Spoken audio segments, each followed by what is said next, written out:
Let's get started. Yeah, it's really a pleasure and an honor to introduce today's speaker for the Athena X-ray Advances webinar, and that is Professor Andrew Fabian. Andy, as he is known to us, graduated in physics from King's College London, and after that was awarded a PhD from University College London.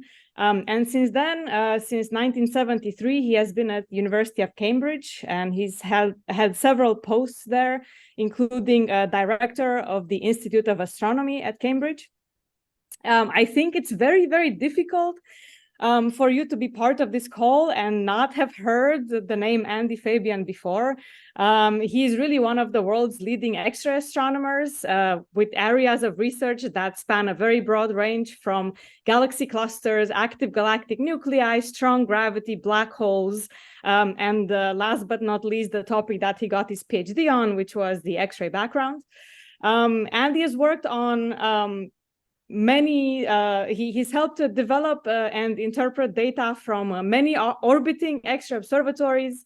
Not least, I would say he was one of the key driving forces behind the Athena mission proposal. And so we're very, very happy for him to be here and share his research today. And finally, of course, he has been well awarded for all of his efforts in X-ray astronomy, including the Danny Heinemann Prize for Astrophysics by the American Astronomical Society in 2008, the Gold Medal of the Royal Astronomical Society in 2012, and the Kavli Prize for Astrophysics in 2020. So Andy, it's really an honor to have you. Thank you for joining us.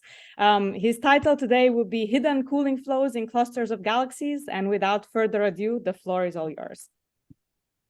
Thanks, Aurora. Yes, I'm going to talk about hidden cooling flows.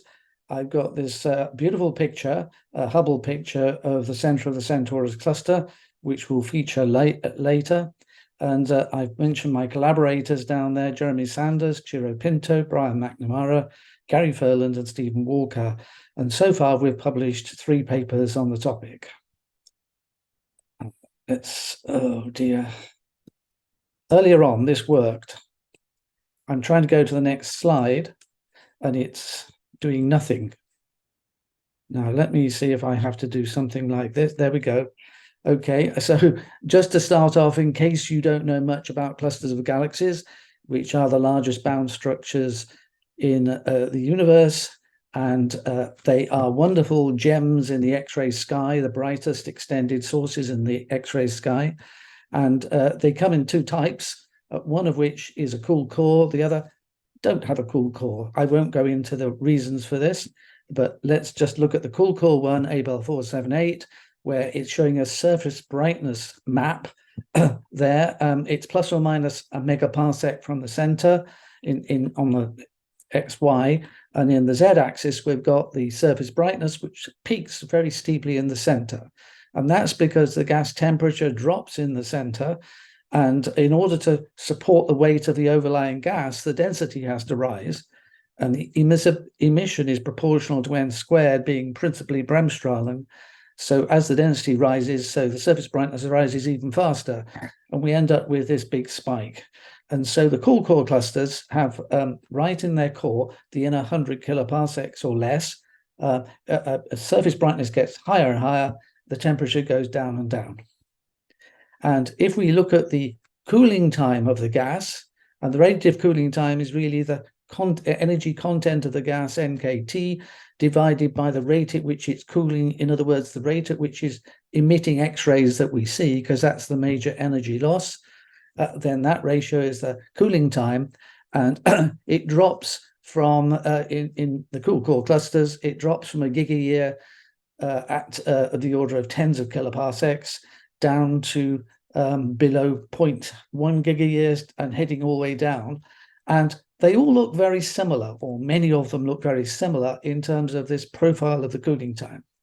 This is from some work by a student of mine a few years ago, but many others have found similar pictures like this. So the cooling time is getting shorter and shorter. And we think that the age of these clusters, they certainly, young clusters are probably forming between, into their main structure redshifts 2, redshift 1, so they're probably nearly 10 gigayears old. So this means the cooling time is much less than the age of the cluster. What we would expect is that the cool gas would get cooler and cooler towards the center, and because the cooling time is short, you get a cooling flow. In other words, the gas is cooling down and gas is falling in behind it, and a continuous flow is expected from the highest temperature of the intracluster medium, which may be 5 keV. It will drop through 1 keV and drop all the way down to 0.1 keV and keep on going down to 10,000 degrees and possibly below. That's the idea of the cooling flow. And these cooling flows are expected to be subsonic, and we first started working on them in the middle of the 1970s. So they're really quite an old phenomenon, 50 years, nearly 50 years old. But in 2000, when soon after XMM was launched, there was the X-ray spectrometer, reflection grating X-ray spectrometer on XMM started to form spectra of these cores, and they didn't appear to show the gas continuing to cool down. So here's an example of 2A0335, a nearby cluster, and you can see the data points in the spectrum with the black crosses and the model of a continuous cooling flow in red. And you can see there's a big mismatch once you go below above 12 angstroms. So at the right-hand side of this, there are predicted to be strong emission lines, and these are the iron 17 lines. Iron 17 lines are the brightest lines in the X-ray sun. We know all about them, and basically they appear to be absent or weak. And the spectra in this way appeared to show less than 10% of what the cooling rates were that we got from earlier X-ray images. One possibility is the temperature drops only to a half of the outer temperature or a third of the outer temperature. But I'm going to drop that idea straight away because we see no evidence of it piling up at that temperature. So I don't think it's just a sort of cools down to some point and stays there or anything like that. But that's what we found about 20 years ago, 23 years ago. And generally, there was a shift away from the concept of the cooling flow, partly because also at that time, Chandra was launched and was revealing that the centers of these core clusters often have the bubbles or cavities that well known in them, large regions where it looks like there isn't any X-ray gas. It's probably a bubble of very hot gas or cosmic ray gas. And here's the Perseus cluster, which I worked on a lot. And you've got a pair of inner cavities, and we've got some outer cavities. In other words, they're buoyant bubbles, which are, these bubbles have risen up from here, and these bubbles are going to rise up, and they'll form new bubbles and so forth. So there's a bubbling process, and that bubbling process creates things like shocks. You can see the shock around there, and it's going to put energy out into the gas. So this is the AGN feedback, the positive AGN feedback of the black hole at the center, which is this thing right here, pale, it's in there. Sorry about that. And the AGN is with jets, which are seen in the radio, making bubbles, putting heat out into the surrounding gas. And it's obvious that the AGN is doing something dramatic there, especially when you realize that going from the bottom here up to the top here is like 80 kiloparsecs. These are gigantic structures. It's AGN feedback writ large on the sky. And all the cooling flow we're talking about, the coolest part, is going to be right at the center here. And basically, people stopped worrying about what was going on. And the bubbling made a nice picture where it looked as though we were getting just the right amount of energy to pump back out to keep the gas from cooling. So this was a balance that was being struck, and you can see it's been discussed a lot over the last 20 years. Now, these are the kind of plots that one gets from it, and you can see that whilst it's good for astronomy, there is nevertheless a spread in the regions by at least a factor of 10 or so. So I wouldn't say that this is absolutely certain what's going on and everything's tight tight on it, but it looks as though AGN feedback is certainly putting a lot of energy back out into the cluster gas. But one thing that kept worrying me was the fact that when I, with others, and Jeremy Sanders, for example, looked at the inner regions of the cool core, and this is from a paper by Jeremy in 2008, we measured the mass cooling rate of the gas as a function of temperature, and above 2 keV, it looked like it was something like 40 solar masses per year cooling. But when you got down below to 1 keV, it was down to 10, and it dropped away to essentially 0 by the time you got down to the lowest temperatures. So it looked as though the cooling flow was just disappearing. What is going on here? And this was repeated many times with other studies. And here's one study from a student of mine, Hainan Liu, a few years ago, and he fitted the cooling flow spectra to a lot of clusters, and he found little obvious cooling. Basically, the pink band here are upper limits to many of them, and those upper limits are less than 10% of the mass cooling rate that you would get just by simple interpretation of the images. So it looks as though cooling flows are not happening. But AGN feedback does appear actually rather continuous and gentle. Wherever you expect it, you see it, and you see the bubbles, but it all looks pretty gentle. And the reduction of m dot at small radii and below 1 keV seems to me like fine-tuning. How does the black hole know to cool off the gas at the center in just that way, so it looks like there's no sort of cooling? Whereas I would have expected it to be much more different in different objects. And one possibility, which is perhaps obvious to you, and that is, what about photoelectric absorption of the soft X-rays by the cold gas? Because if gas is cooling, it's actually going to make cold gas. And if that cold gas and the cooling flow were to be in a mildly turbulent flow where it's going sort of churning around, you'd expect that cold gas to get in the way of the X-rays coming out and absorb the soft X-rays. So that's something to worry about. We've also been here before, about 30 years ago, with papers like this, the discovery of large amounts of cold absorbing gas from cooling flows, and that was using proportional counter data. And then with ASCO, the CCDs on ASCO showed with work with Steve Allen, we looked at X-ray absorbing material in cooling flows there.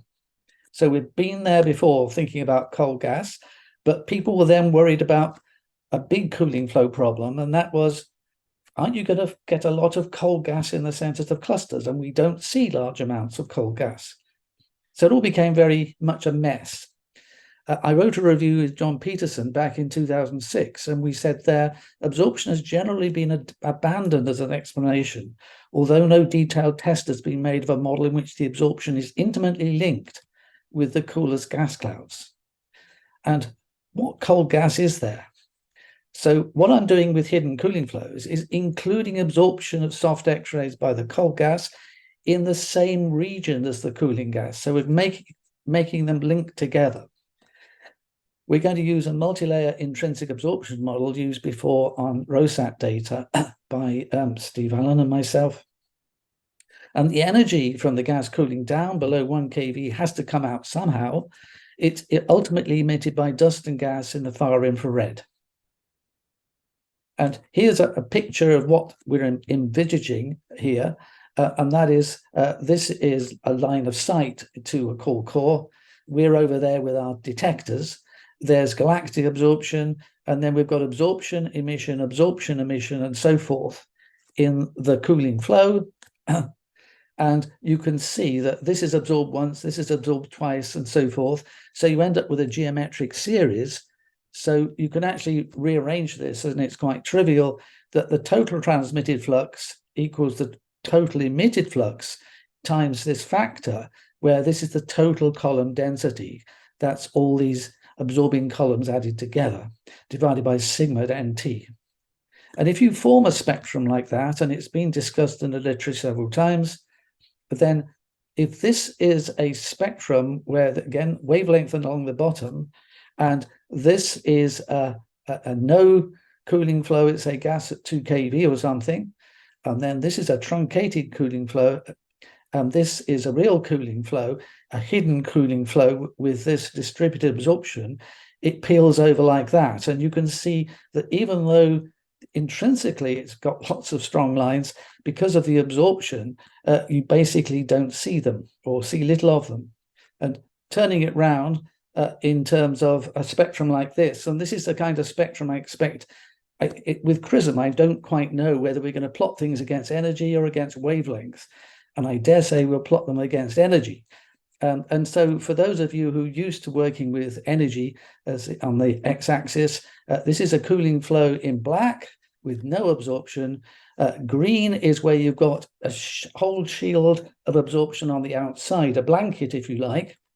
And this is one where you've got the gas and absorption mixed together, which is the hidden cooling flow. And you can see it's somewhere in between. And so it doesn't cut off as quickly as this one. And certainly most of the previous attempts have tested this picture. And I'm now going to test this picture. Let's start with a Centaurus cluster. This is a beautiful, it's a nearby cluster about 50 megaparsecs away. This is Chandra data, Jeremy Sanders' paper in 2016. And you can see that the nucleus is about here. The radio axis is across here. And then at either end, it goes back like this, forming what look like a pair of lungs, if you like. But actually what they are is that they're the bubbles, the cavities that are being formed. And there's another possible cavity down there. And what we're going to do is look at the cooling flow region, which is somewhere around about here. Aiming in on it, this is our HST H-alpha plot, which looks a bit like a sort of, I don't know, either an angel or a spider or something that somebody's trodden on. But you can see there's lots of absorption in terms of dust clouds and so forth there. But if we now go into the picture I showed right at the start and an inset there, you can see wherever you look, there's either weakly emitting cold cloud, emitting H-alpha, or it's got so much dust, we see it mainly absorption. But that still all tells us that in Centaurus, there's absorption all the way through the central region where the cooling flow will be happening. And here is the XMM-RGS spectrum of Centaurus. And you can see the iron K lines, and that's oxygen 8. Oxygen 8 has quite a wide temperature range over which it's emitted. But the iron 17 lines are here and here. They indicate gas at about half a keV, and you can see they're there. But this is what I get if I fit one of these hidden cooling flows. This is the spectrum of the outer gas. And what I find, and I've got plots where contour plots where I plot m dot versus nh. That's the total column density through this intrinsic absorption model. And they're in units of 10 to the 22. And you can see it's around 15, 16 solar masses per year for Centaurus. And this is what it would look like if there's no intrinsic absorption. So this is completely obvious. Were there no intrinsic absorption, then I wouldn't be giving this talk because it would have all been solved and we would have been shouting about it 20 years ago. It would be part of astrophysics, and we would have had to have solved the problem of the cooling flow problem of how much cold gas accumulates and so forth would have been solved 20, 30 years ago. But there is absorption, and I've shown you already from Hubble images that there must be absorption because there's all this stuff, we can see it along the line of sight. It comes out, the energy comes out in the far infrared. These are Herschel observations up here where you can see, there we are. These are Herschel observations of the Centaurus cluster in the sub-millimeter band, 10 to the 12 hertz. And so there is this big bump, which is dust emission of gas, dust at about 50K and so forth. And that emission bump there has roughly the same power in it, or luminosity, as the luminosity lost in the X-ray cooling of 16 solar masses per year, which has been absorbed by the column we're talking about. So it all adds together and fits well.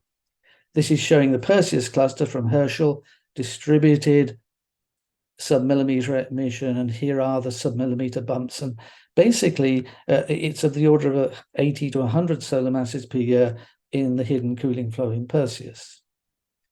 Now, will too much gas accumulate? And one answer is maybe. In 1 gigayear, it will accumulate 10 solar masses, 10 to the 10 solar masses in Centaurus and 10 to the 11 in Perseus. But we think it's going to carry on, must be carrying on for 5 gigayears at least. So you can multiply those numbers by 5, and they're very large. And so what is too much? There is much cold gas observed in many cool cores. There's 10 to the 8 to 10 to the 11 solar masses in many of them. In Perseus, it's 5, 10 to the 10. In Centaurus, it's 10 to the 8. But maybe is the cold gas we see and infer from carbon monoxide observations with ALMA all there is in terms of cold gas, because that's the CO observations are usually telling us how much molecular hydrogen is there. But why do we see the CO emission? And maybe it carries on cooling. Maybe there's much more gas there in ultra cold clouds, which could be down near the CMB temperature. Then we won't see them. It's possible that all the bubbling destroys clouds and drags gas outwards, and that could regulate the cool gas mass. In other words, the cool gas is being dragged outwards. Another possibility, which has been around for 50 years almost, is low mass star formation. If you've got such a high gas pressure as we have in these objects, at the centers of these objects, the gas pressure is 1,000 to 10,000 times higher than in our interstellar medium. Maybe the star formation is different. An increasing gas pressure lowers the gene's mass. So maybe we're just forming brown dwarfs.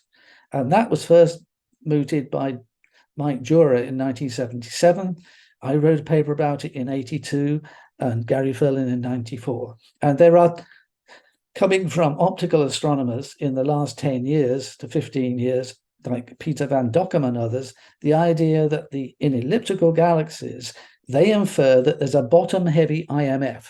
Okay, a bottom-heavy IMF means the initial mass function of star formation has a branch, a dominant branch that goes to low mass stars, goes to brown dwarfs, and so forth. So that's a possibility. Just to look at some of the pictures of the cold gas here, HST, wonderful image of Perseus cluster, and that has about 10 to the 5, 10 to the 10 of CO / H sub 2. The mass is in H, is in molecular hydrogen. And when you look at these filaments and so forth, the mass in them is actually molecular hydrogen. It's not a clump of molecular hydrogen in the middle. The molecular hydrogen is in these loops and so forth. The gas is fully molecular. It's got, of course, an atomic part to it. Part of it is, but that's what we're dealing with. Gary Ferland has done calculations of the cooling time of cold gas, and if you don't put any heat in it, it goes down and cools all the way below 10 K in 30 years. So the cool gas that we're seeing in these objects would like to just cool, but something must be keeping it hot. Maybe it's full of cosmic rays and the like, but maybe stuff which has cooled recently isn't like that. How cold can they go? Maybe they can go to 3 Kelvin.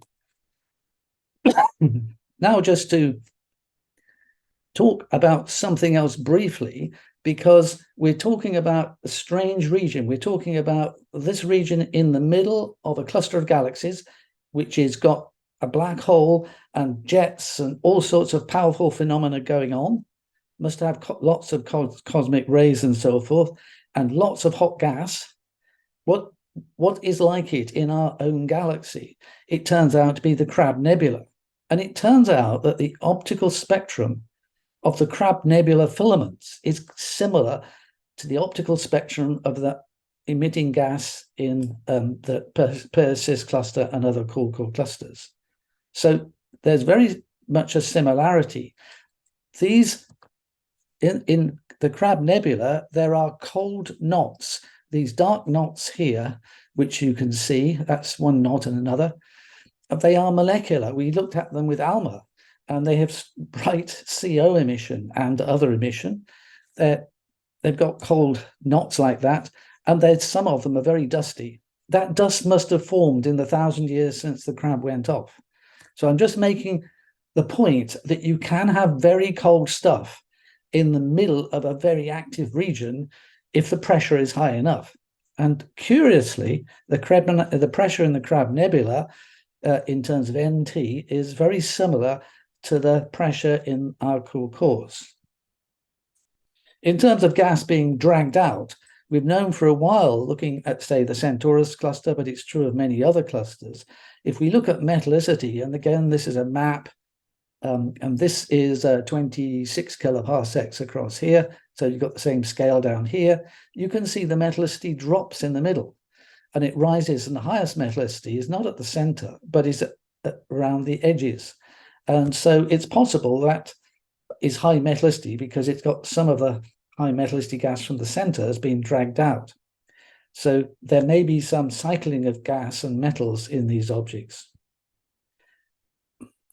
Now to show you, looking at many other clusters, here's nearby is the most luminous group we know, NGC 5044.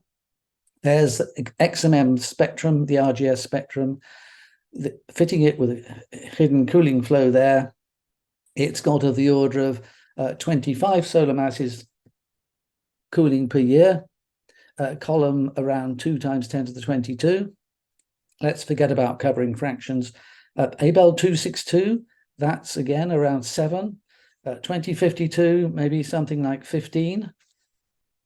I won't go on with lots and lots. I've done lots and lots of these such plots, but I'm just going to show you, this is 5044, 262, and 2052, this same three I've just shown you. What do they look like in HST imaging? And they show lots of knotty filaments. That's got all this big plume of absorption. So it's got absorption in this one, and this is looking over here at CERSIC 159. So patchy extinction is seen in these. And I didn't make these plots. These plots are pulled out of the literature from the last 20 years. So most of us have ignored them for something like 20 years. But there is absorption in the middle of these objects. And this is showing you the wonderful ALMA pictures that we've got on many of these clusters. These are from Helen Russell, and these are from Olivares down here. So there's lots of molecular gas pictures as well. And now going back to look at a few more clusters, this is M87. M87 has got, it's got, of course, a bright nucleus. So there's a power law nucleus in this emission here, but it's only a solar mass per year of a cooling flow. I'm now going to step out from there's Virgo is the closest cluster. The next closest one is Fornax. So that's NGC 1399, has a cooling flow of 4 solar masses per year. And then the next cluster group there is NGC 5813 and 5846. That's what they look like in Chandra. And this is 2 solar masses per year, another 2 solar masses per year. So you can see they've got strong emission lines, but these emission lines can also accept a significant cooling flow. And I've done a whole lot. I'm not going to go down it, just to show you there's quite a lot of clusters and groups, and even individual elliptical galaxies, M84, M49, have actually been looked at and shown that they also have hidden cooling flows. And if what we do is look at the mass cooling rate that is measured in the hidden cooling flow, that's in red, and compare that with what you get from old imaging studies, and this is from the work of Hudson in 2010, you can see that the hidden cooling flow rates are below generally those of the imaging, but not by a lot. And the actual fraction of the ratio between the hidden cooling flow one and the imaging one is around 0.45. So what it looks to me is as though the bubbling does reduce mass cooling rates, and it does put energy into the gas, but and that probably is above 1 keV and in a distributed way over a large region. But in terms of the center, that's dominated by the hidden cooling flows. Other evidence of cooling gas, oxygen 6. Of course, if you get oxygen 8, you expect to see oxygen 7, you expect to see oxygen 6 and so forth, and that's long been thought about. And the FUSE satellite was able to measure it. You can't do it with HST, unfortunately, but this is gas at a temperature of 310 to the 10, and it was seen in Abel 2597, a paper by Ergely, and Joel Bregman had work showing it in a few other clusters, including Perseus. The spectral emission, which is actually helping to excite the optical line emission, that also fits well with the spectrum of cooling gas. And also, when we look at the filaments and so forth in Perseus, measure the X-ray spectrum of those, it also matches a hidden cooling flow spectrum. Then what happens at the center? Imagine we're at the center of these things. We've got this very high pressure cooling gas. The temperatures drop down enormously. It's actually forming lots of ultra cold clouds and lots of brown dwarfs and the like. What do they do in terms of the central black hole?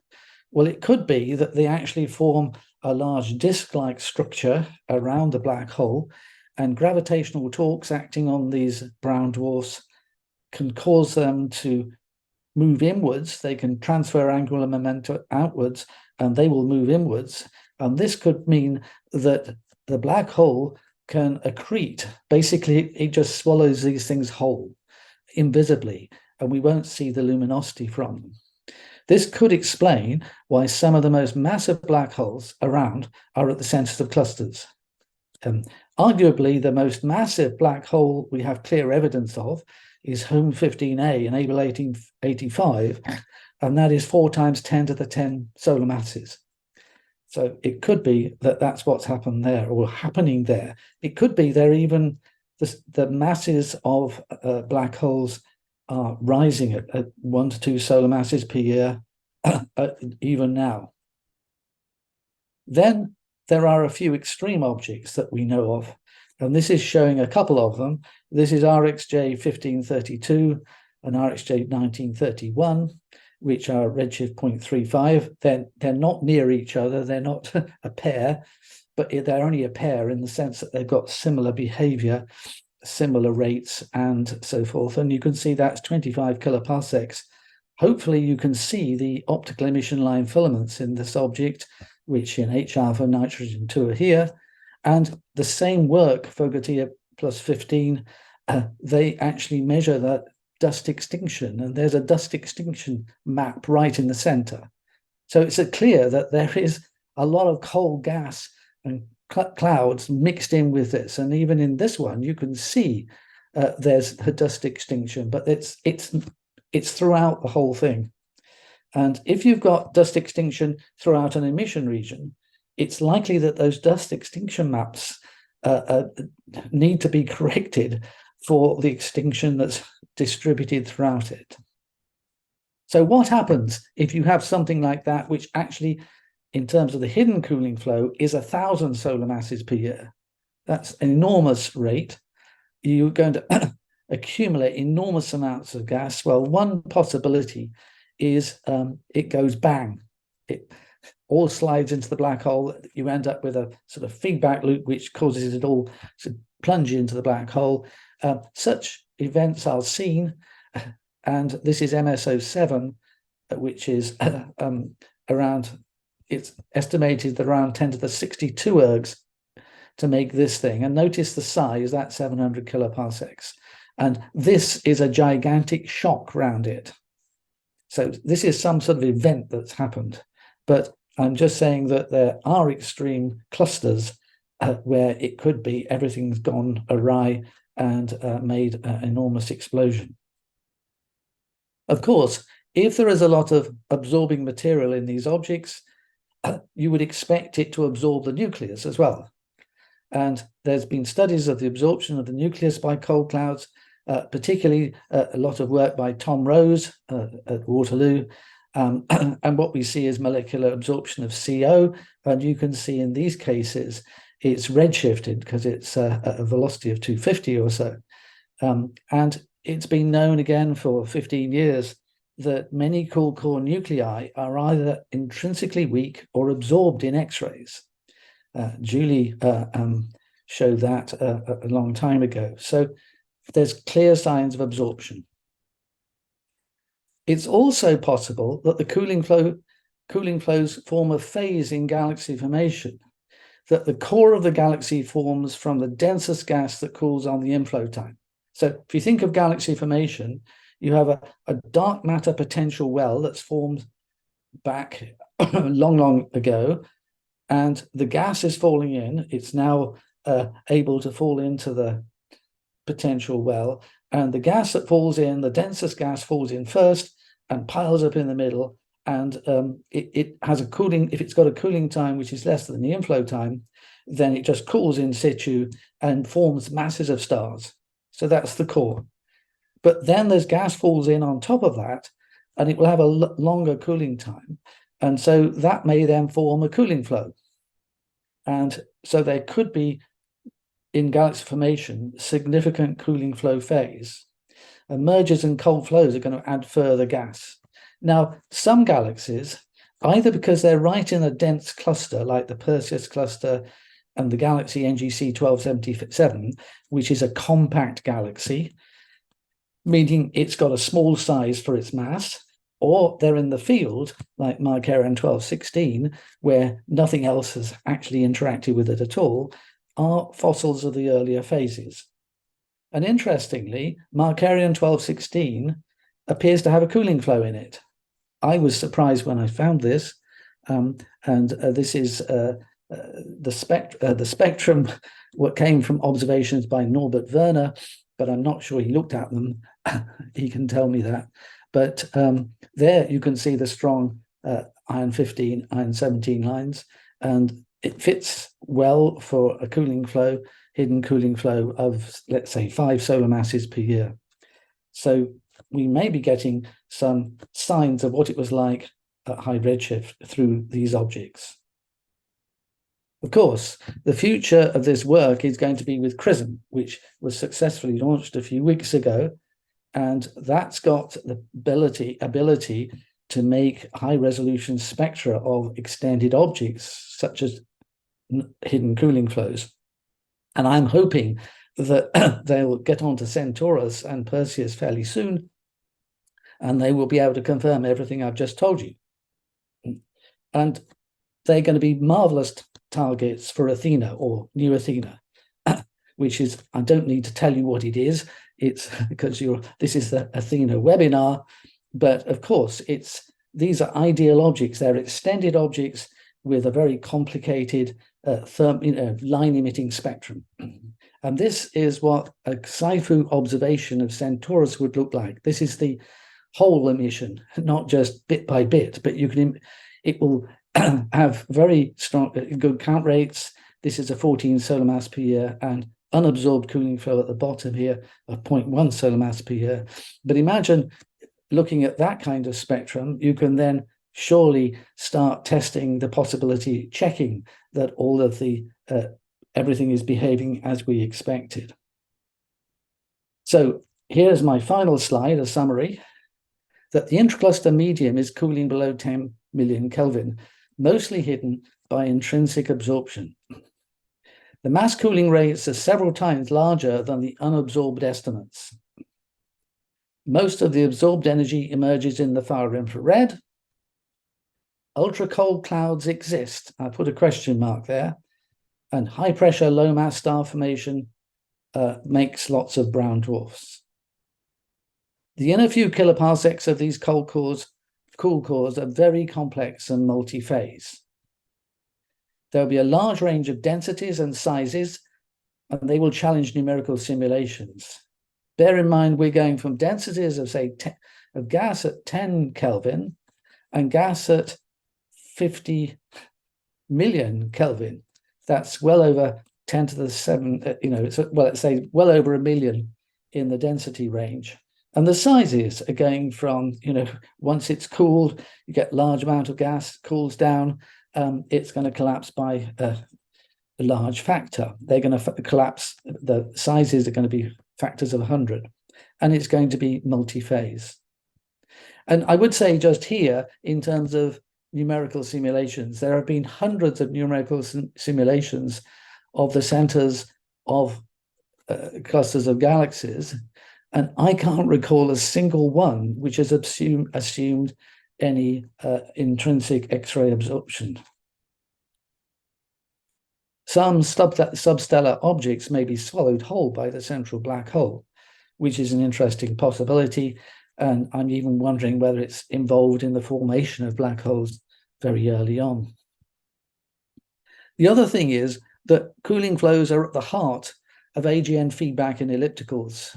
And of course, ellipticals are what brightest cluster galaxies are. The BCGs are the biggest ellipticals in the universe. Cooling flows are at the heart of AGN feedback. And if we want to study AGN feedback, we've got to study cooling flows.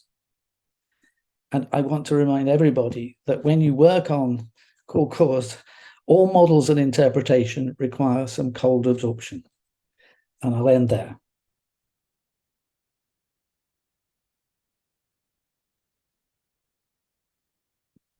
Lovely. Thank you very much, Andy, for this nice and a little bit provocative talk, I think. It's nice to be reminded that ideas that were around 30 years ago, that we still haven't fully explored those, and maybe we should come back and think about all of that again with the new data and new understanding and new spectra that we are going to have. Let me open the floor to questions. I think for attendees, if I think there's a Q&A button somewhere down, so if you could type your question in the chat or maybe raise your hand if you would like to speak. Yeah, please go ahead. I think while we wait, maybe I can ask something. I was wondering, so now we have all this information about, let's say, the NH and covering fraction of several of these objects that you are fitting with this hidden cooling flow model. And we have a lot of information about, let's say, ALMA or Hubble, these kind of things regarding the amount of cold gas that could be there. Now, I completely sympathize with your thought about, is ALMA showing us all that there is in terms of the cold gas? And indeed, I'm not sure that that's true. But, for like a sample size sort of study, would there be a correlation between the mass of CO gas inferred from ALMA and either the NH or the covering fraction or a product of those? Do we expect such a correlation? And did you look to see if there is any? Certainly, I think there should be some sort of correlation, but I think it's going to be complicated by the history and of what happens and how it forms and so forth, how much it collapses, how much it's being stirred around. I think that cold fronts and everything are going to push things around. We know that in the center of Perseus, it's all pretty quiet. Quiescent was what we used on our paper. But I think that in some of these, it's going to be pushed around a lot. I also think that it could be that, as I say, there could be much more cold gas. One of the things that I discuss in the first of our papers is that in the Perseus cluster, there is a shock in front of one of the bubbles. So the bubble is there and there's a shock outside it. There's a jump by a factor of 1.3, 30% jump in the density, but we see no temperature jump. And it's very difficult to understand that. But one way of doing it is imagine it's not just one uniform gas, it's full of little cold blobs. If you do that, you can imagine that, yes, it basically, if it's got lots of little blobs in there, it would appear more isothermal. So there's all sorts of things like that we need to think about. So maybe some spatially resolved mapping of You've got it, yeah. Yeah, would be nice. Yeah, that's, I mean, bear in mind with the RGS, all I've looked at is one spot. That's all you can do. Yeah. With XRISM, bear in mind that the field of view isn't much different, for the inner bit, and the resolution is comparable around a keV. So that's a spectral resolution. So it's not a huge jump in terms of that sort of property. But of course, with XRISM, you can sort of map further away and tie everything together with the outer gas. But with something like NewAthena, it would be fantastic because you could then start to associate absorption with individual features. And as you saw in that image of the Centaurus cluster, there's various features, fingers coming in and the like. And there should be some agreement between the absorption in the spectra and the features that we can see. Yeah, absolutely. I'm not seeing any other hands raised, and I really can't believe that people don't have questions for Andy. So let me encourage you to once again think about anything you want to ask, since we have this great opportunity of having him in the room, the virtual room. I'm also happy to respond by email if people want to email me about it, but yeah. I see a question from Dominic Eckert.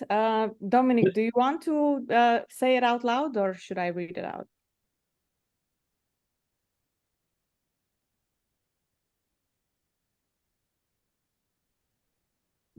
Yes, hi.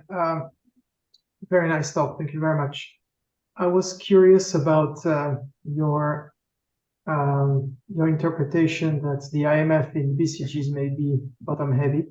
Yes. And first of all, how much that would impact the stellar masses that we are measuring in those galaxies.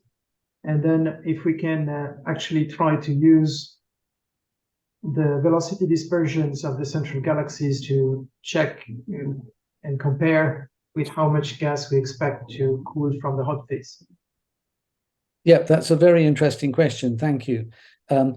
Certainly, it should impact if you're collecting a lot of brown dwarfs and the like at the centers of these galaxies, then they should increase the dark component in the modeling of those galaxies.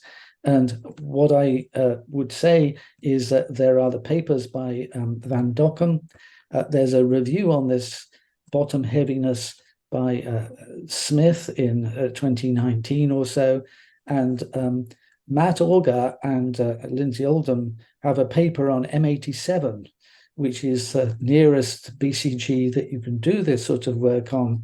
And they find a sort of possibility of a significant bottom heavy component. So that work could be pushed forward, and I'm hoping it will be, by people doing optical studies, infrared studies possibly, of the stars in the centers of these galaxies, and of course the velocity dispersion, and measuring the ratio of dark matter to visible matter. And of course, whilst one can say, well, we know what the dark matter component is because we got the we know what the dark matter potentials look like. The answer is, I would say maybe we don't.